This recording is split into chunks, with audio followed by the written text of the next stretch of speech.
Muy buenas noches, como todos los domingos a las 19 horas de Paraguay, 20 horas de Argentina.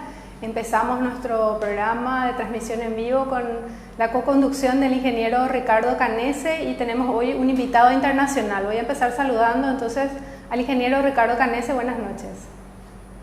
¿Qué tal, Marcelo? ¿Cómo estás? Realmente una gran satisfacción estar contigo y hoy le tenemos a Jorge Sayana, ex canciller de Néstor Kirchner, ¿cierto? De Néstor Kirchner, realmente parlamentario, así exactamente es un verdadero honor tenerlo acá con nosotros. Así es, bueno, gracias Ricardo, gracias Mercedes por la invitación y es un placer siempre estar con ustedes y en contacto con los hermanos aquí en Paraguay. Bueno, Jorge, un gusto realmente tenerte en nuestra transmisión. Esta transmisión iniciamos con Ricardo el año pasado y desde entonces no paramos más todos los domingos y es la primera vez que tenemos un invitado internacional, así que muchas gracias por haber aceptado esta invitación. Gracias por el honor para mí, de hecho la verdad que es un honor.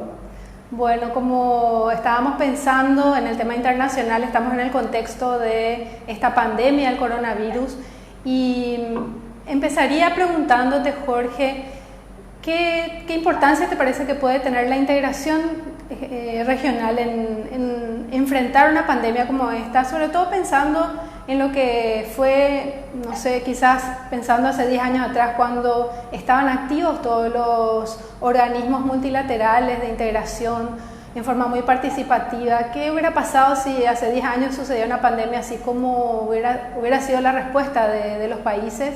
¿Y qué deberían hacer hoy ante esta crisis? Sí,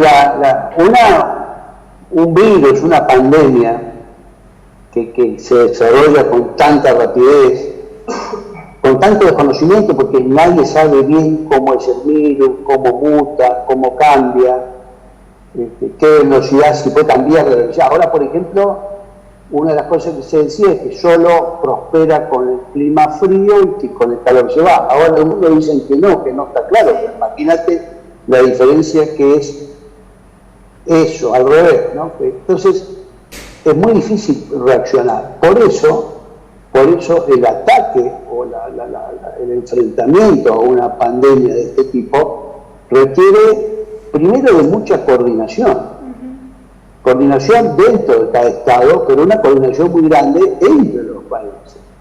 Y esa coordinación requiere de discusiones, de análisis, de intercambio de información, para ver cómo se logra una mejor respuesta y cómo se va juntando la información, porque acá es una batalla contra un adversario o un enemigo que vas conociendo en la medida que van pasando las cosas. Por ejemplo, en Italia resulta que atacó, y en China mucho más, a los adultos mayores varones.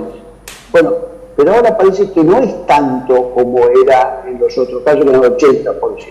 En la Argentina estamos casi 60-40, quiere decir que no es lo mismo. Segundo, varía la edad.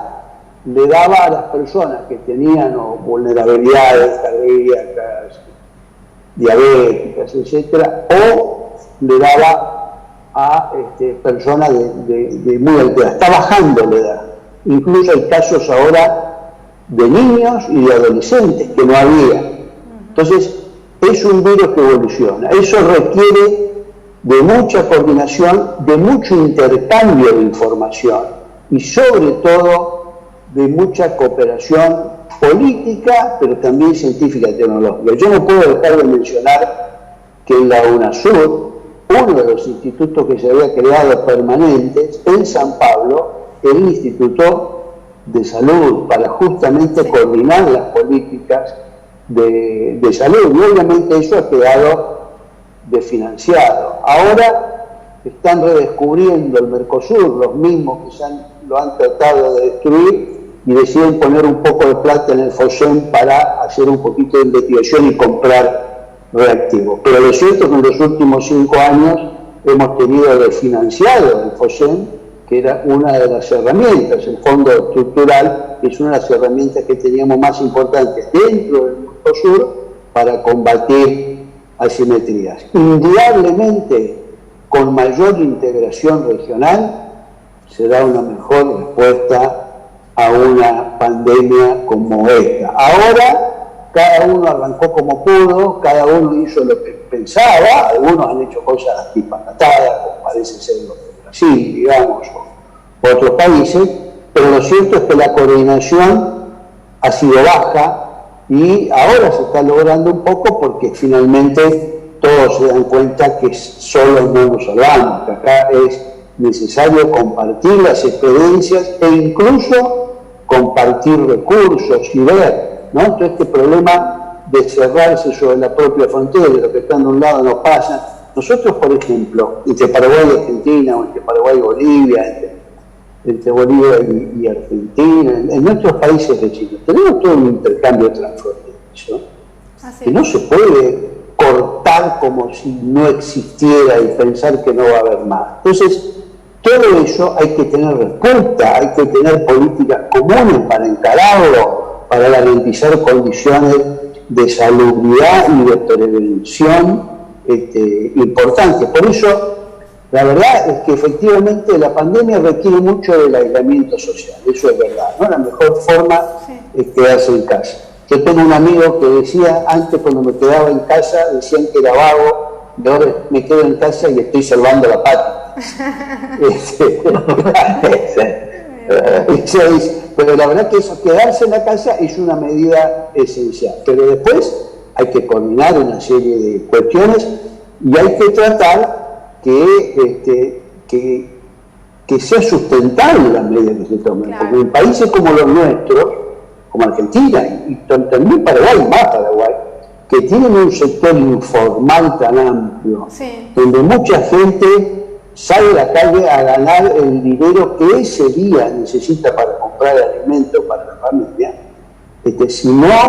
si no tenemos una medida, el aislamiento, si no hay una respuesta por parte del Estado y organizado y que llegue a los sectores, ese aislamiento se vuelve insostenible por razones económicas, claro. E incluso no solo muchas veces por razones económicas, sino también por razones sociales. Es muy fácil quedarse en un departamento o en una casa cuando uno tiene comodidades, pero cuando tiene que ir a buscar el agua a una canilla que está a 50 metros, 80 metros, 100 metros y esperar un turno con 10 o 20 personas, el asunto es completamente distinto. Entonces, es distinta también la forma de encarar el aislamiento en los sectores medios que tienen su propia casa, con los servicios básicos garantizados, que en los sectores más humildes, donde hay que tener otra estrategia. El otro día me contaban una anécdota, una boliche de acá, en una zona de Gran Buenos Aires, donde había 10 chicos jugando en un pequeño potrero, en una canchita, jugando un partido de fútbol. Entonces llegó la fuerza de seguridad, los 10 chicos dijo, vayan para casa, no pueden estar jugando porque se contagian. ¿Y qué es lo que pasó? Los 10 chicos se metieron en una casa, eran de la misma casa todos. O sea, en realidad estaban manteniendo la distancia jugando al fútbol, en vez de estar todos amuchados en la misma. Entonces, hay situaciones complejas y eso requiere mucho debate y mucha ayuda de las organizaciones sociales, ¿no? Sí. Eso me parece que es importante. Ahora va una pregunta también para el ingeniero Ricardo Canese y también de paso aprovechar para decirle a todas las personas que nos están viendo que pueden enviar comentarios, preguntas, vamos a estar tratando de responder durante el programa y también que vamos a hacer una pausa a la mitad y después vamos a volver a retomar pero sin perder la transmisión por las características técnicas de la transmisión que estamos haciendo. Bueno, para Ricardo Canese quería preguntarle, ¿te parece que hay iniciativas que se pueden tomar a nivel regional que pueden contribuir a unir los esfuerzos en frente a esta pandemia del coronavirus? ¿Qué iniciativas deberían tomarse a nivel de estos organismos como los que mencionó Jorge, algunos de los cuales inclusive están inactivos como UNASUR, por ejemplo, Mercosur, CELAC y otros organismos de integración regional? Claro, yo creo que este es el momento, lo dijo muy bien Jorge, es el momento de la integración y de trabajar coordinadamente. Nosotros tenemos ciudades como Pedro Juan Caballero y Punta Coral, es una misma ciudad. O sea, ahí no hay forma de decir, bueno, hablamos de Brasil, ¿no es cierto? O el caso de Ciudad del Este también, que, bueno, se tomó medidas, pero significa el cierre total de toda la actividad económica. Entonces hay que ver en cada caso, y como señalaba muy bien, tanto toda la coordinación a nivel médico, a nivel de toda la gente que está por un motivo u otro, por motivos de migración, que es enorme, la cantidad, por ejemplo, de países en Argentina, y que normalmente va y viene, porque el migrante no es que se fue a Argentina y ahí se quedó. No, normalmente va y viene y a veces tiene necesidades, ya sea de estudios, de trabajo y de salud para ir y venir. Entonces, ¿cómo manejar el tema de los migrantes? ¿Cómo manejar el tema de la gente que está estudiando? Nosotros tenemos muchísimos paraguayos talentos que estudian en Brasil, en Argentina, pero bueno, la gente que quedó varada por cuestiones de turismo, o sea, que es lo que ustedes saben como noticias, en realidad hay toda una situación compleja, una realidad. Si bien somos países muy integrados, cada vez más integrados. Esa es la realidad. Hoy por eso esa desintegración que proponen los gobiernos conservadores, que bueno, acá ya termina Mercosur, termina UNASUR, termina todo. Realmente es una locura, porque la integración se da a pesar de los gobiernos. La gente está, va y viene, y como digo, no es solamente el comercio, que sería lo más sencillo, porque la mercadería, bueno, sin tantos problemas de pandemia podría cruzar la frontera, pero no, el flujo de personas que estamos de acuerdo, en estos casos tratar de mantenerse en la casa, todo eso, pero a veces eso es directamente imposible. O sea, de hecho hay gente que tiene que estar trabajando, produciendo por vía de un extremo, ¿cierto? Los productos farmacéuticos, o sea, no, bueno, esa gente tiene que salir. La gente que tiene que producir alimentos, bueno, tiene que producir, está la fábrica de alimentos, está el transporte, o sea, y eso no es solamente a nivel de país o de ciudad, también a nivel de región, o sea, hay muchas cosas, y voy a hablar del caso de Paraguay,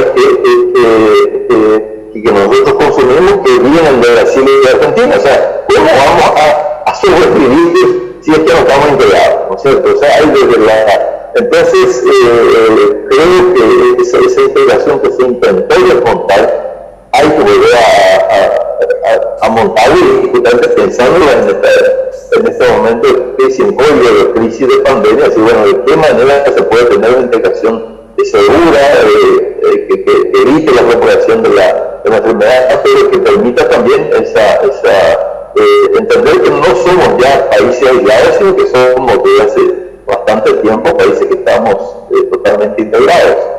Así es. Ahora una pregunta para Jorge, que vuelvo a reiterar. Jorge Tayana fue canciller, es senador actualmente, es un político argentino con una larga trayectoria, también es sociólogo, profesor, creo que de la UBA, si no me equivoco, y que tiene una amplia experiencia también en los procesos de integración. Hay materiales que no son tan complejos de fabricar, que son necesarios para la pandemia, desde mascarillas hasta inclusive respiradores. Se ven diferentes iniciativas de universidades, centros técnicos, etc.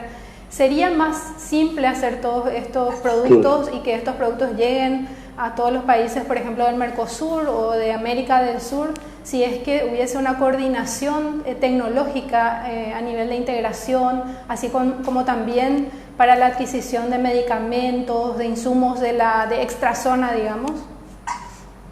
Pero claro que sí, porque ustedes vieron lo que está pasando. Está pasando que los espías de los grandes países están dedicados a espiar eso, a espiar cómo son los protectores, dónde están los respiradores, los ventiladores, y de hecho prácticamente se los roban o mexicanean entre ellos. Es decir, está por subirse en tal ciudad de un país X que produce mucho de eso, un cargamento que va a Francia, supongamos, y viene otro de otro país y dice yo pago 4 veces y me lo llevo. Es decir, prácticamente o los paran en el camino.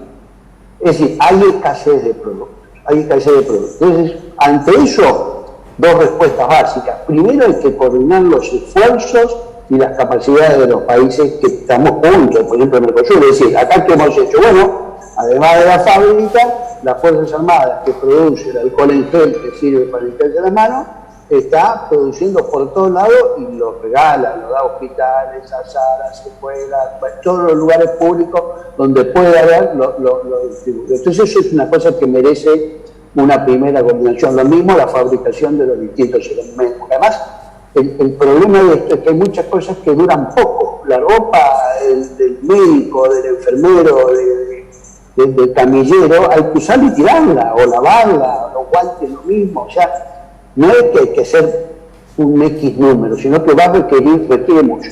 Entonces, una coordinación, y esos productos se pueden hacer casi todos en nuestros países. Sí. Incluso hay experiencias interesantes en las universidades que están haciendo algunos en 3D, ¿no?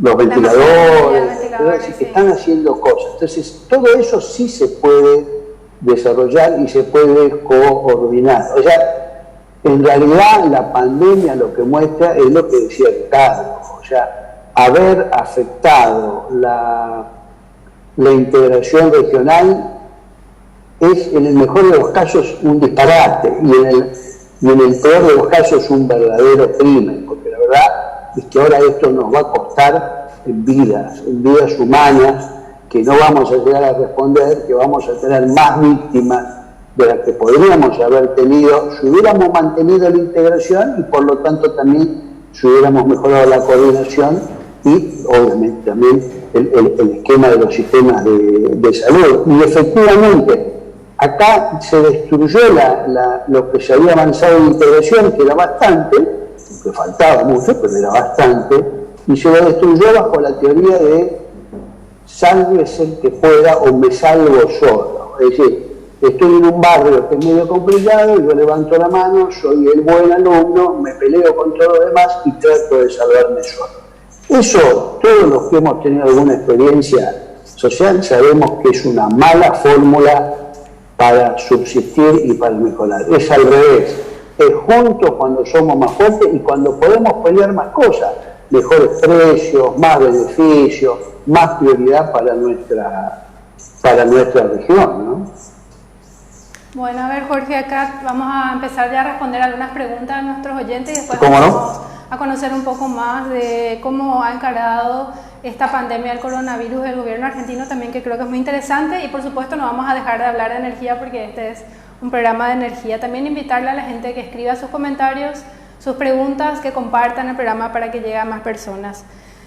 Saludan Jorge Omar Pentoque, también Roger Montedomec y Jorge Villalba Diolo pregunta: algunos sectores de orden están queriendo aprovechar la situación para achicar el Estado y tenemos justamente en Paraguay, uno de los estados más pequeños de América Latina con apenas un 10% de presión tributaria. ¿Usted está a favor de los pequeños estados?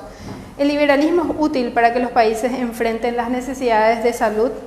Y Graciela Cantero dice: sus palabras son de respeto inmenso, vale mucho la pena escuchar un gran héroe argentino. Entonces, para el momento tenemos esa pregunta. No, yo creo que lo que demuestra justamente un hecho como es la pandemia es la necesidad del Estado, y de un Estado que sea eficiente, pero no eficiente en el sentido que lo señalan muchos economistas de esos llamados ortodoxos, que entienden por Estado eficiente un Estado que gasta poco. Lo importante del Estado es el servicio que brinda, y en este caso, este servicio de salud tiene que estar garantizado por un Estado que tenga capacidad de respuesta, medios, recursos humanos, es decir, médicos, científicos, infectólogos, enfermeras, enfermeros, camilleros, personal de limpieza, es decir, todo un personal de seguridad, todo un equipo muy fuerte que tiene que estar preparado y entrenado para responder. La verdad es que si algo muestra una pandemia es que el Estado es imprescindible y que no se puede hacer retroceder el Estado y dejar de hacer inversiones en sectores tan importantes como infraestructura, saneamiento, salud, educación, porque después se paga y se paga muy caro. Muchos estudios, por ejemplo, de Italia,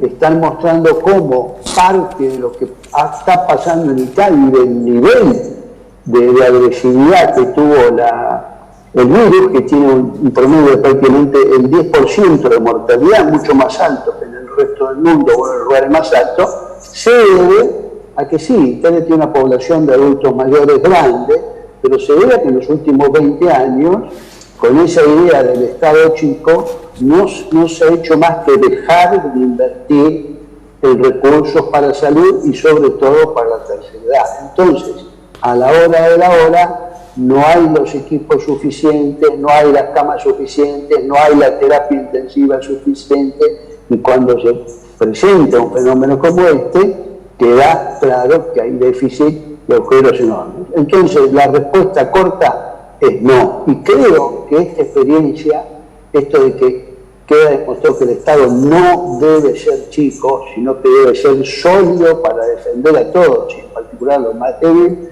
no es una experiencia sola en nuestros países. En la salud, en la pandemia, pero también en la economía, que es otro tema de hablar de cómo va a afectar todo esto de la economía. La única salida es con un Estado que intervenga, que actúe y que saque a nuestros países de la recesión económica fenomenal que se está produciendo en el mundo y que va a haber en nuestros países porque estamos paralizados. Y si estamos paralizados es muy poco lo que se produce y lógicamente cae todo el nivel de actividad. Así que yo creo que al contrario, esta crisis va a servir para que reflexionemos en la importancia del Estado. Bueno, hay una pregunta entonces para el ingeniero Ricardo Canese. Así como después de la Segunda Guerra Mundial se pensó en un plan Marshall para recuperar Europa y reconstruir Europa, y realmente fue un plan muy exitoso, ¿habría que pensar en una suerte de plan Marshall para también América Latina después de la pandemia?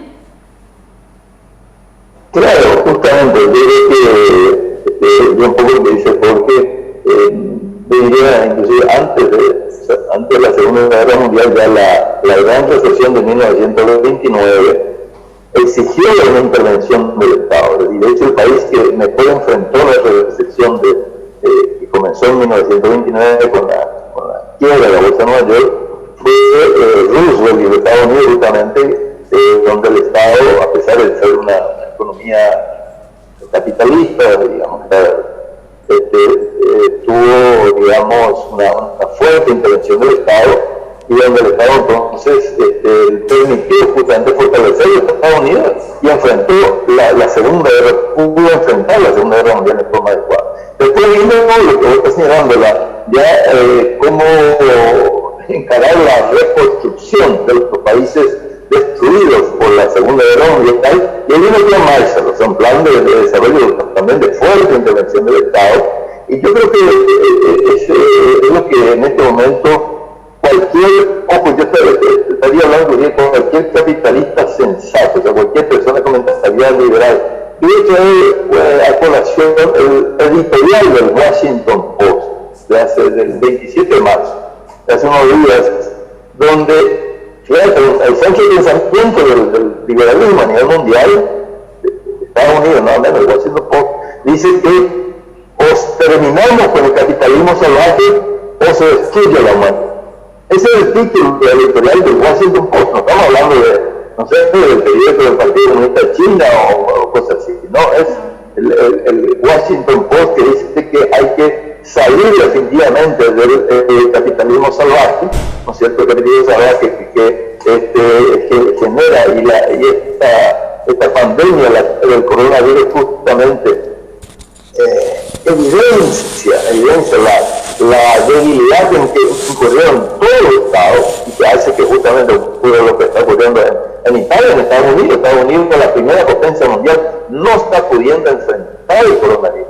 En tanto que China, hay que decir, yo he analizado, acabamos de analizar las estadísticas, y en el caso de China se ve, pero magistralmente, aparte de todas las noticias que vimos, que construyeron hospitales en 10 días, pero aparte toda una cuestión científica, tecnológica, muy bien implementada, con una alta conciencia social, también eso hay que decirlo, una alta institucionalidad, una gran fortaleza de este Estado, y claro, hicieron retroceder el único país, hay algún otro ejemplo como Corea del Sur, pero muy pocos más, pero sí el único país y donde la recuperación fue más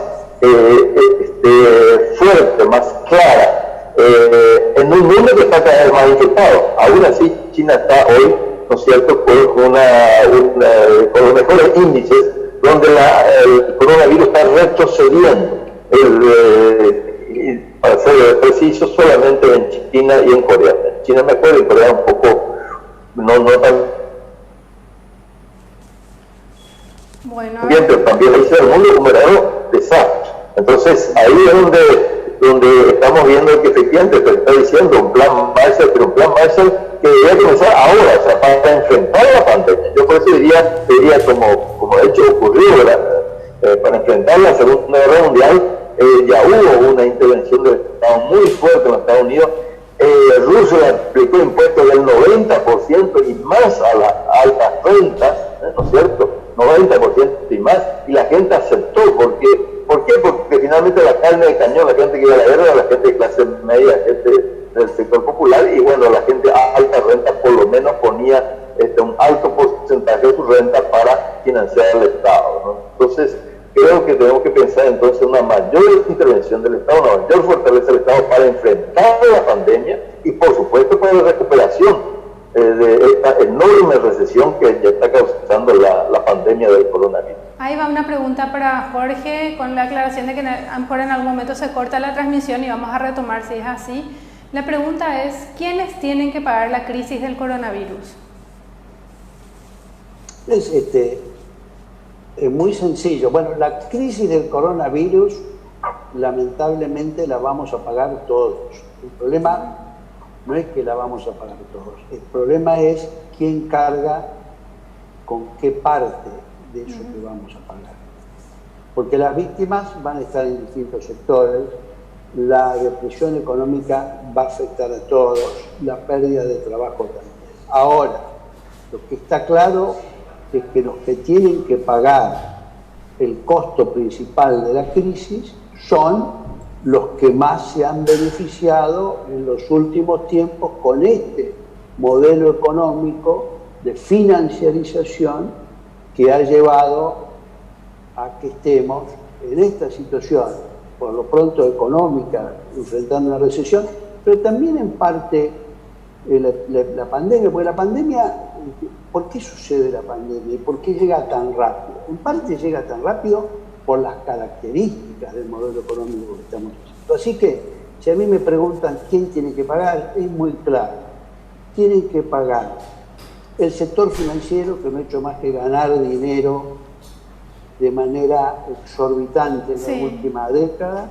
Tiene que pagar los servicios regulados, las utilities, las empresas que son concesionarias de luz, de gas, de la gasolina, del agua, en fin, las empresas que se benefician de precios regulados por el Estado y que en muchos casos, por lo menos en mi país, han tenido una ganancia extraordinaria en los últimos años. Y tiene que pagar también este nuevo sector, que es el sector de la informática, no de la informática, de las nuevas empresas, de las AP, que en realidad tienen una valoración enorme y que ganan cientos o miles y las valoran en miles de millones de dólares y no pagan impuestos en ninguna parte, porque te dicen que no, que yo estoy allá y no acá, y que no acá y allá. Lo cierto es que no pagan impuestos. Todos esos tienen que ser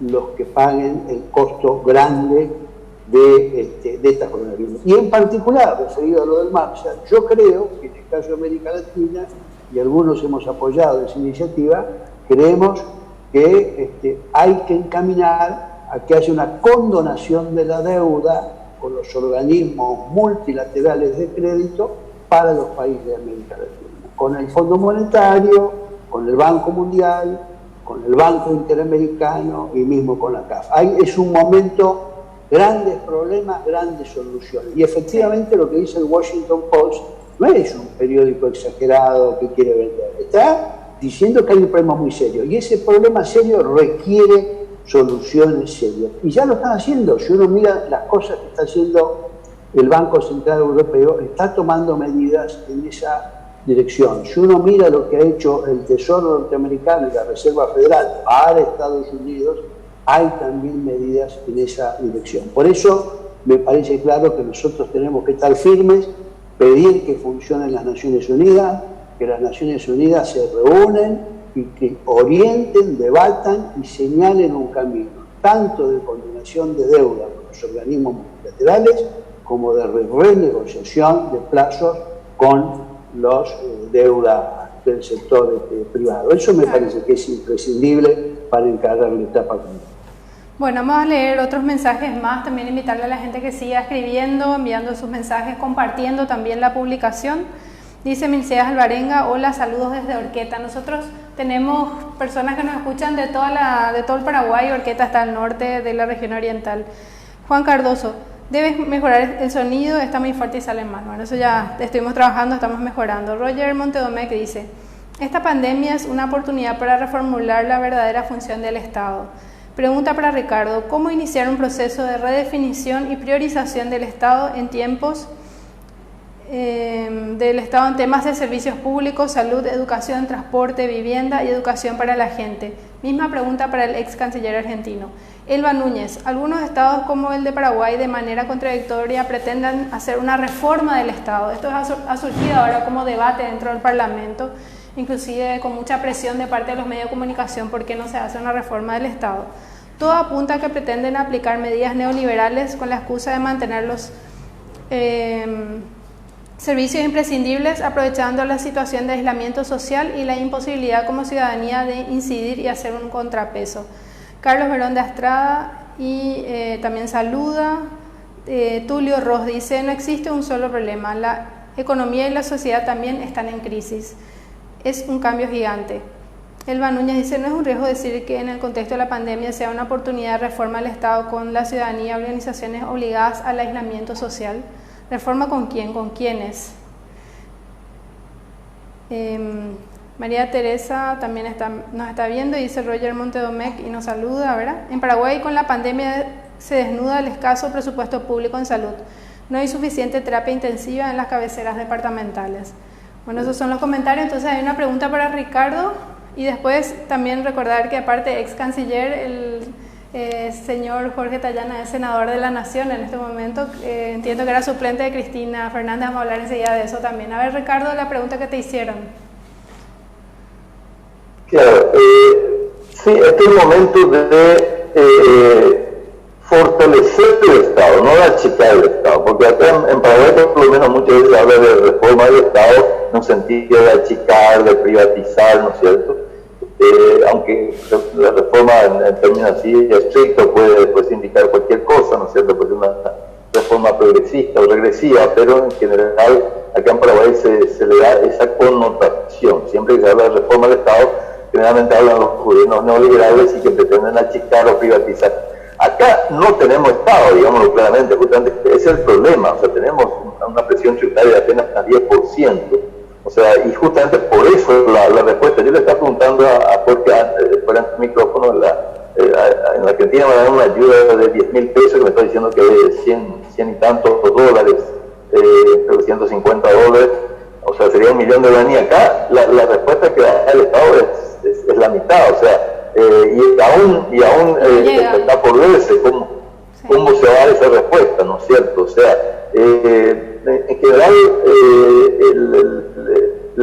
el problema serio, y todavía en Paraguay no hemos puesto a prueba eso, es nuestro sistema de salud, que cayó enormemente después de que caiga justamente el gobierno de Fernando Lugo. Fue una destrucción de todo lo que se construyó en materia de salud pública, una destrucción que le deja a toda la población mucho más indefensa. Por ahí que el gobierno de Aldo Benítez tomó medidas muy drásticas al inicio, porque quizás es consciente justamente de que no tiene cómo responder a esta pandemia y se adelantó a tomar medidas muy drásticas para tratar de evitar realmente un caos mucho mayor. Pero ojo que eso está viniendo, los casos están aumentando y va a llegar un momento en que ya no, con las medidas restrictivas en un inicio y con un nivel de pocos casos que había en un inicio, ya no va a ser factible, y entonces vamos a enfrentarnos a un sistema de salud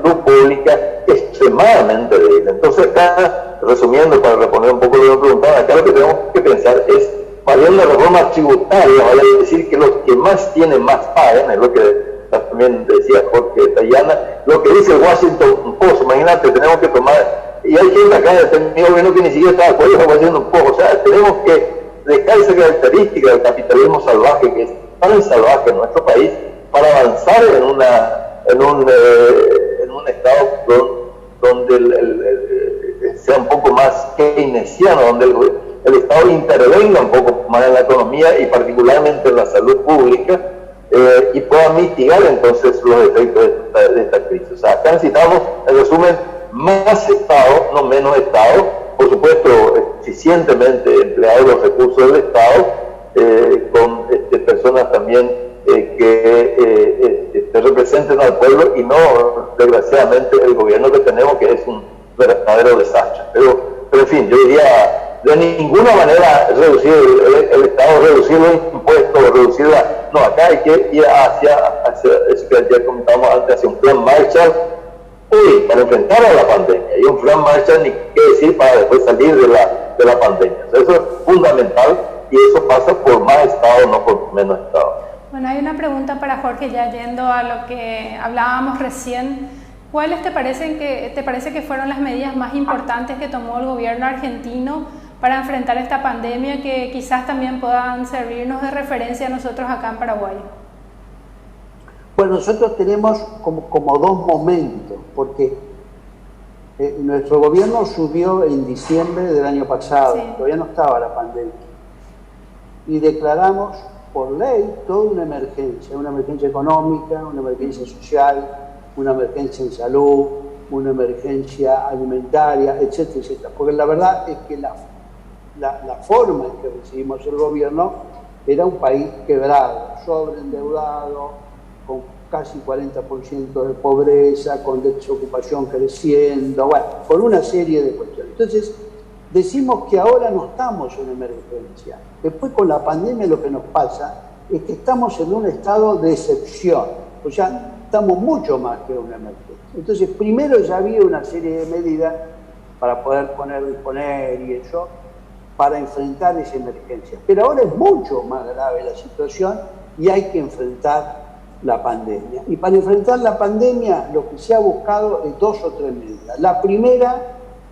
el aislamiento social. O sea, que la gente se quede, sí. Quedate en casa es la consigna básica, limpiar las cosas, lavate bien las manos, eso es muy importante y es muy necesario que se puedan organizar las cosas para que funcione bien. Claro. Porque si no la gente se aglomera para hacer compras, se aglomera cuando tiene dinero y tiene que buscar, en fin, hay en los lugares de tránsito, las terminales de ómnibus, en fin, hay muchas cosas que hacer, que coordinar, fuerzas de seguridad, organizaciones sociales, en fin, hay mucho para hacer para que ese quédate en casa y para evitar ese contagio sea un punto. El segundo punto es crear las condiciones para que el sistema de salud esté en la mejor forma de responder. Por eso, también el quedarse en casa y el tomar las medidas muy estrictas desde temprano, desde antes que haya muchos infectados y muchas víctimas, es importante hacerlo con tiempo. ¿Por qué? Porque eso permite ganar tiempo. Sí. Nosotros sabemos que la pandemia llega. Cuanto más tiempo ganemos, ¿qué pasa? Pasa que nos preparamos mejor, tenemos más camas, podemos hacer hospitales de emergencia, podemos tener lugares para tratar a los más graves de los menos graves, podemos buscar más respiradores, etcétera, etcétera, etcétera. Y entonces, ¿qué buscamos lograr?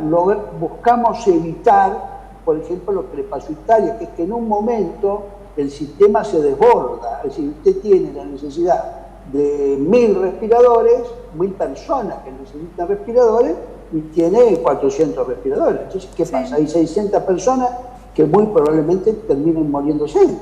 Entonces hay que evitar eso. Entonces el segundo paso es hacer todo eso bien, tratar de equiparse lo máximo posible y entrenar a la gente. Y lo tercero es enfrentar la realidad de la situación económica, porque al decir quédate en casa, estamos paralizando una parte significativa de la economía. Y esto entonces requiere 2 o 3 elementos. Uno, garantizar el abastecimiento. Tiene que haber comida, tiene que haber alimentos, tiene que haber utensilios y productos de higiene y al acceso de todo. No se puede permitir ni el desabastecimiento, ni la especulación, ni los aumentos de precios, porque grupos quieren aprovechar el momento, y eso lo vemos cotidianamente en distintos lugares. Entonces esa es una primera respuesta. Una segunda respuesta es poner dinero en el bolsillo de los que no pueden salir a ganar su plata diariamente. Toda la economía informal y todos los que se ven restringidos en sus ingresos por esta situación. Eso es un segundo grupo muy grande y quizás el más difícil de abarcar, porque muchos no está bancarizado, porque está disperso, porque en algunos lugares puede estar en zonas rurales alejadas. Hay que llegar con dinero constante a ellos y hay que fortalecer todo lo que serían los apoyos sociales, ¿sí? Los merenderos, los comedores populares, todo eso hay que garantizarle alimentos porque va más gente, la gente se concentra en esos lugares. Y tercero, tenemos que tener respuestas también para los sectores del comercio y de la pequeña y mediana industria que está paralizada. Porque si usted le vacía las calles a un señor que vende bebidas gaseosas o vende unos pequeños sándwiches para pasar el día, usted lo liquida, no puede pagar el impuesto, no puede llevar la plaza, lo está haciendo quebrar. Entonces hay que tomar medidas de posponer impuestos, de permitirles darle crédito cero, exigir a los bancos que den créditos a tasas negativas, es decir, que sean accesibles para la gente para poder mantener y prohibir. Nosotros una de las últimas cosas que hicimos esta semana fue suspender la posibilidad de despido. No se puede despedir ni suspender a nadie en la República Argentina sin causa. O sea, ¿para qué? Para evitar el desplome. Después vemos cómo cubrimos. Si viene el de la empresa y dice, mirá, yo no tengo plata para pagar porque vendía 100 y ahora vendo 5, bueno,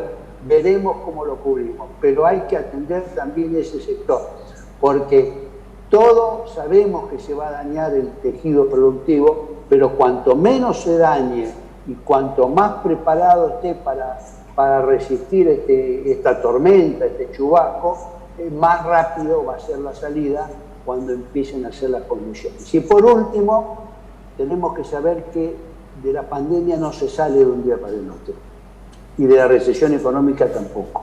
Sí. Es un proceso paulatino, donde se van a ir recuperando sectores, poco a poco, va a haber que ir habilitando, de acuerdo a las necesidades, de acuerdo a las posibilidades, teniendo presente lo que decía Ricardo. Acá hay una crisis muy profunda, nada va a volver a ser como fue en el pasado.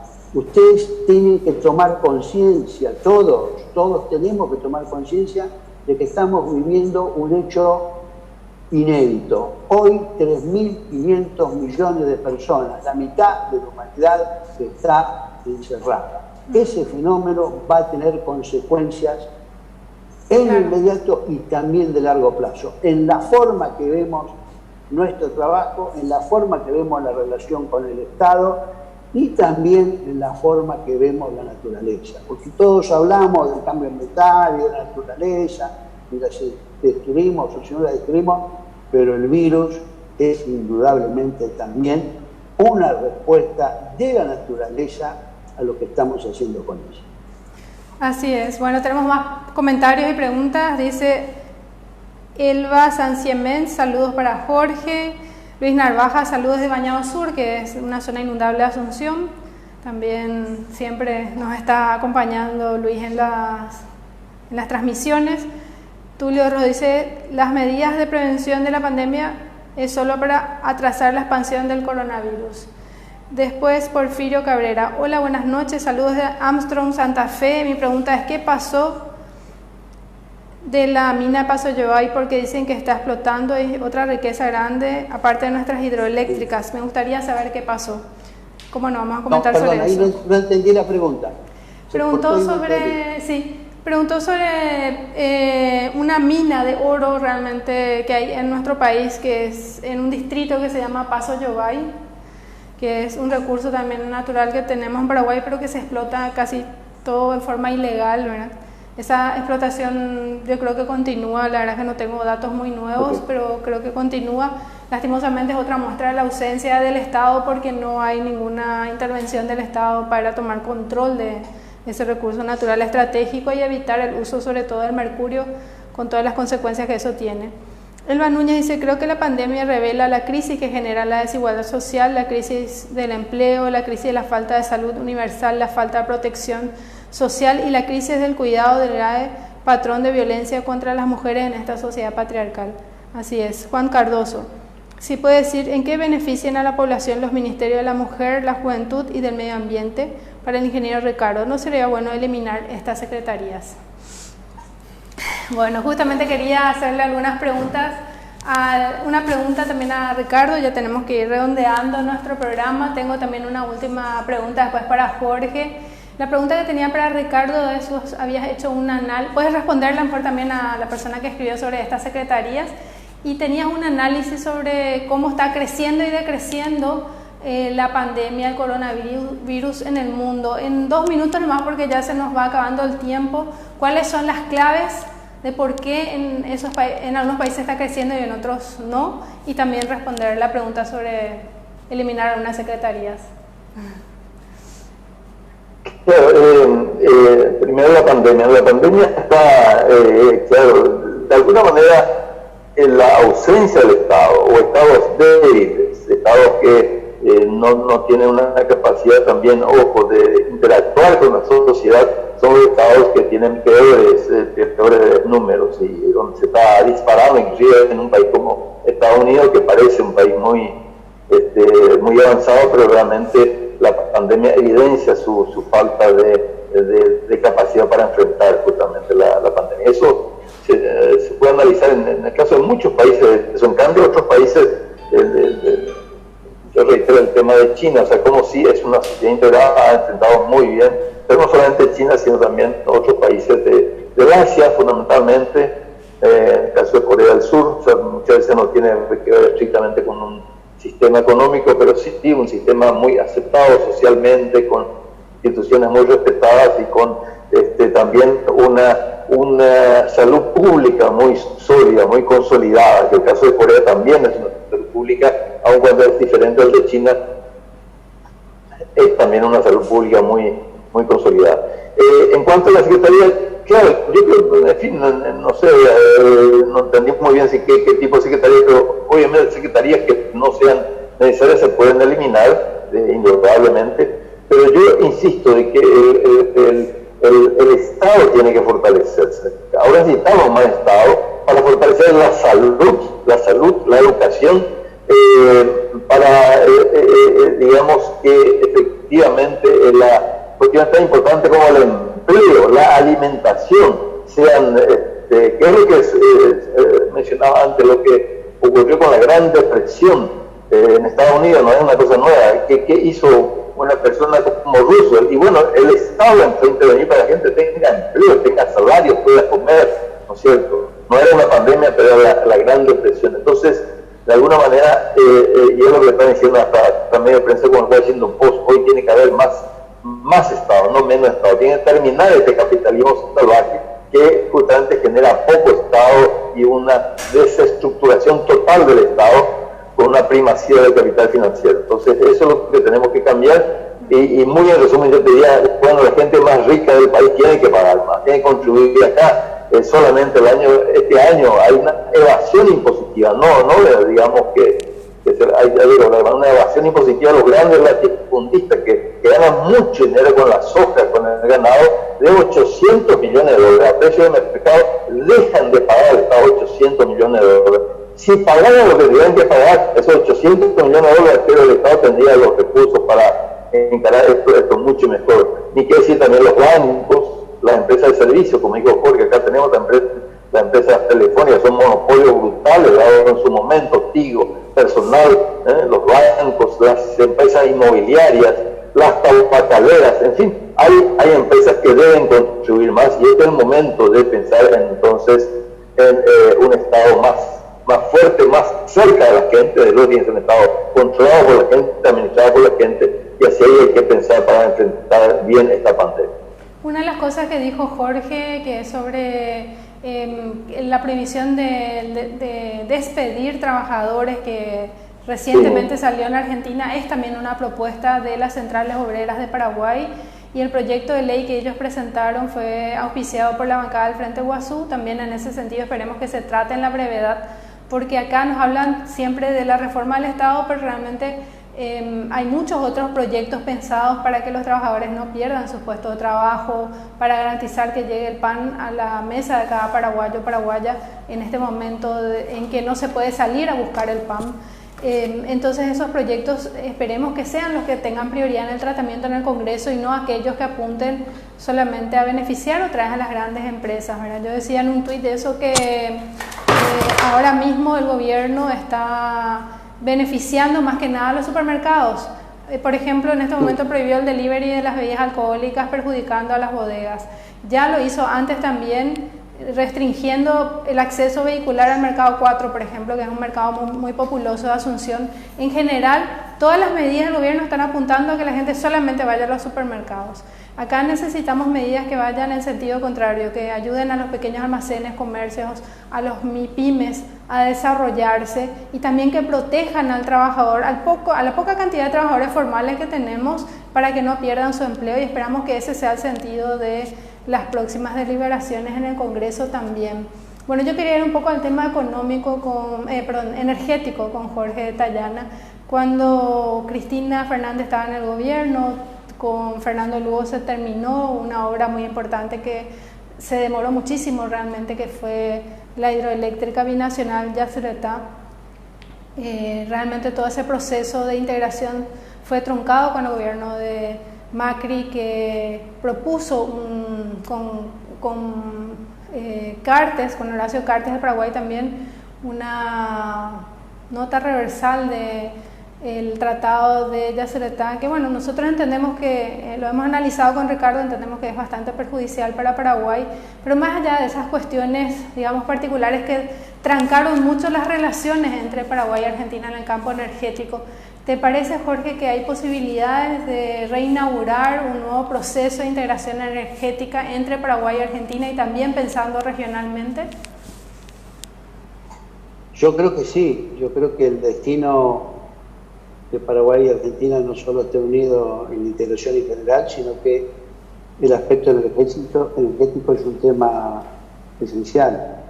La historia de Yacyretá es una historia muy larga, con muchos desniveles, con muchos momentos oscuros, pero no es la única gran obra hidroeléctrica que podemos hacer entre nosotros. Tenemos muchas más posibilidades, siempre está pendiente el proyecto Corpus, ¿no es cierto?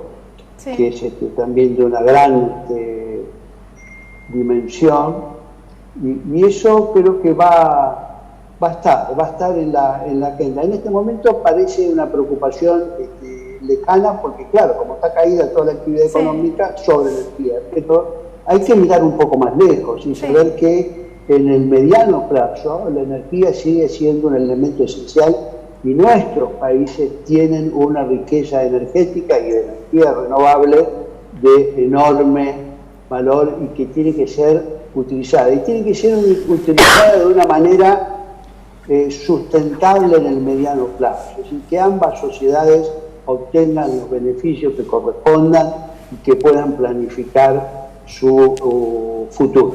Yo quería terminar haciendo dos comentarios breves, porque no sé que estamos mal de tiempo. Uno, estamos todavía no hemos llegado al pico de la pandemia en Argentina. En la Argentina esto va a suceder a fin de abril, y recién estamos empezando abril, o sea que vamos a tener encierro hasta el 13, luego se irá liberando de alguna manera, pero recién a comienzo de mayo vamos a estar en el punto más duro de la de la pandemia. O sea que esto es un proceso largo en el cual en la región no hemos llegado todavía a su pico. Y segundo, quiero referirme a otra pandemia que está en la región y que es la de la violencia contra la mujer.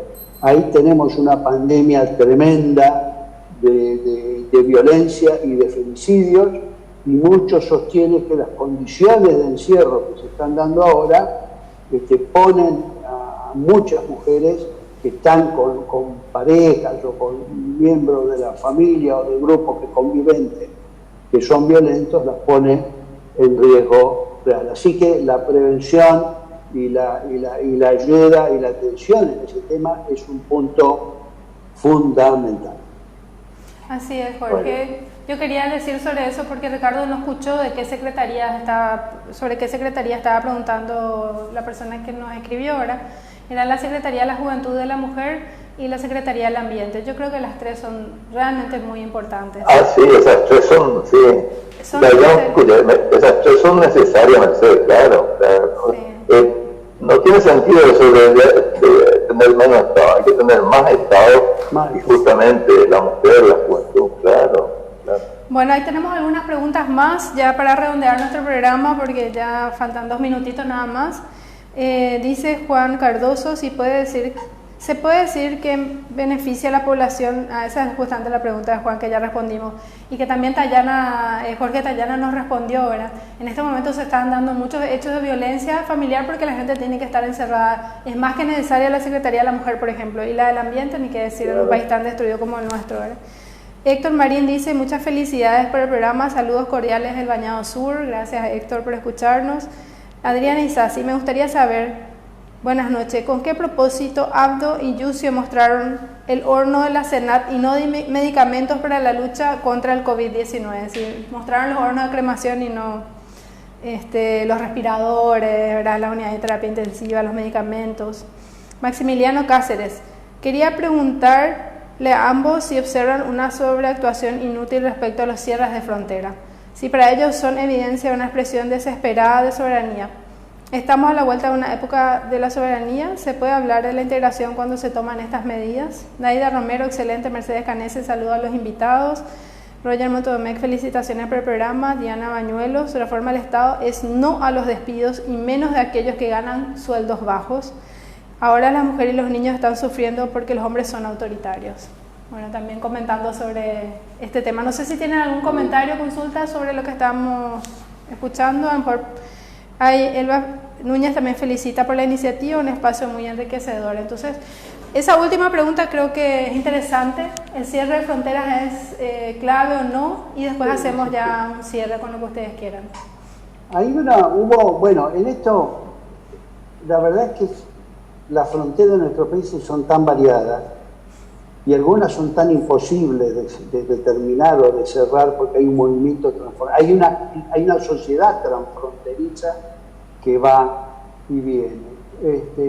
Creo que eso también tiene que ver con el desconocimiento y las dificultades de responder a lo desconocido que ha sido la pandemia, ¿no? Entonces, por un lado, han surgido en algunos lados la idea, no, cerremos todo, no hagamos nada, paremos todo, incluso los propios compatriotas que volvían, que no puedan volver. Bueno, se va demostrando que eso no es posible, pero que al mismo tiempo hay que tener algún canal para poder procesar quién llega, cómo llega, en qué condiciones. Sí. Por ejemplo, ayer o anteayer nos pasó una cosa curiosa acá. Llegó un bus, un gran ómnibus con 62 personas que salió de La Quiaca, o sea, del norte de Jujuy, la frontera con Bolivia, y llegó hasta el borde de la ciudad de Buenos Aires, la avenida General Paz, con 62 personas.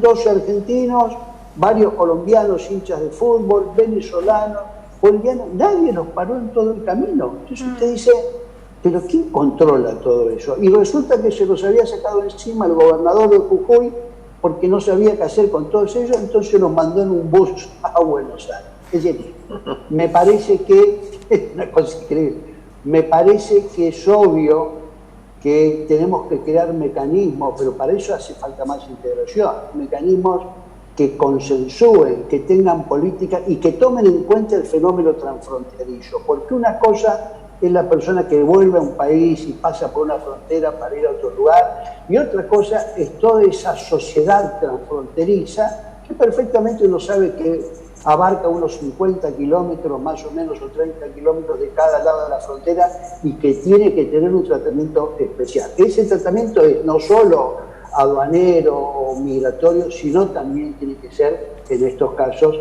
un tratamiento de salud diferenciado para todos ellos. Así que bueno, me parece que en esto también estamos todos aprendiendo un poco de la experiencia, se cometen errores, se cometen sobre actuaciones, por decir, pero que es difícil saber si se pesca por efecto o por defecto. En Italia, que es unas pocas experiencias que podemos mirar porque empezaron antes, resulta que lo primero que hicieron fue prohibir en el norte, en Lombardía, el movimiento de personas. ¿Y cuál fue la respuesta? Se fueron todos de Lombardía hacia el sur, todos los que pudieron, y entonces llevaron y desperdigaron el virus. Dijeron, no, tampoco, sí, no se puede. Bueno, me parece que eso es una experiencia que estamos aprendiendo todos y hay que tratar de corregir los errores que sin duda se cometen y en la mejor voluntad tratar de lograr los mejores resultados. Muy bien, bueno, a ver, ahora ya sí para las palabras de despedida de ambos. Muchas gracias de nuevo por haber asistido acá. Empezamos con Ricardo Canese, una idea final para redondear y tu despedida. Sí, ideas finales, bueno, necesitamos más integración, 1, 2, necesitamos más Estado, 3, en ese sentido necesitamos que los que más pueden, más contribuyan, y 4, claro, necesitamos mejores gobiernos, y estoy hablando acá de nuestro país, de Paraguay, y vemos así como gobiernos como el de Argentina que efectivamente están manejando con mucho más sensibilidad social, pero claro, todos los países de América Latina necesitamos mejores gobiernos, este es el cuarto punto. Y fue realmente una gran satisfacción compartir esto con Jorge y tenemos que repetir, seguir en contacto porque de esta pandemia podemos quitar muchas enseñanzas y quitar una mejor sociedad, como queremos, no solamente para nuestros países, sino para toda América Latina. Así es, muchas gracias Jorge, Ricardo, por esta co-conducción ahora con el ex canciller y senador argentino Jorge Tayana. Muchas gracias por asistir y tus palabras, tus ideas finales. No, muchas gracias a ustedes. Yo creo que parte de esto, parte de la integración es compartir. Y parte de compartir es intercambiar las experiencias, cambiar los puntos de vista, ver qué cosas estamos haciendo mejor, qué cosas se pueden mejorar. Y lo mismo, más Estado, más preocupación por los más humildes, más salud, más integración y más exigencias a los que más tienen.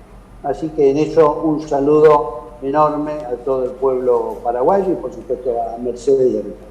Bueno, muchas gracias por haber aceptado esta invitación. A todos ustedes que nos están viendo, le agradecemos también. Sigan compartiendo el video para que pueda llegar a más gente y nos volvemos a encontrar el próximo domingo de 19 a 20 horas. Chau, chau. Chao, chao.